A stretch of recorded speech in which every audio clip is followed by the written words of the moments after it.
நிறைய பேர் என்ன சொல்றாங்க தெரியுமா, எனக்கு பிசிஓடியும் இருக்குது, ஹெல்த் பிரச்சனையும் இருக்குது, அதே மாதிரி ஜாதகத்துல டைம் சரியில்லைன்னு இருக்கு. நம்ம என்ன பண்ணிருக்கணும், இந்த 6 மாசத்துல நம்ம ஹெல்த்துக்காக ஏதாவது பண்ணியிருக்கணுமா இல்ல சும்மாவே இருந்திருக்கணுமா? எது கரெக்ட்?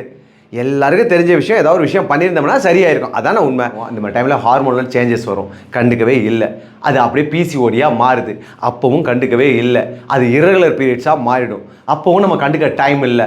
அதுவே ஒபிசிட்டியாக மாறிடும், அப்பவும் நம்ம கண்டுக்க மாட்டோம். அந்த ஒபிசிட்டி ஆனதுக்கு அப்புறம் பார்த்தீங்கன்னா ஆஃப்டர் மேரேஜ் என்ன ஆகும்னா, இது 2 3 4 2 3 4 5 6 7 8 9 3 well done, good. 4 5 6 7 2 3 yes 4 5 4 5 6 yes 7 hip 8 7 6 breathe out opposite 2 yes 3 ஒரு லெக் கம்ப்ளீட் பண்ணதுக்கு அப்புறம் தான் அடுத்த லெக்கை மூவ் பண்ணும். 4 எஸ் மட்டும் ஒதுக்கிட்டோன்னு வச்சுக்கோங்களேன், நாம நினைச்ச மாதிரியே நம்ம வாழ்க்கையை ரொம்ப நாளைக்கு ஜாலியா சந்தோஷமா வாழலாம். வாழணும்னா நம்ம பண்ண வேண்டியது என்னன்னா, இவாலுவேஷன் சார்ட்டை கரெக்டாக மெயின்டைன் பண்ணணும்.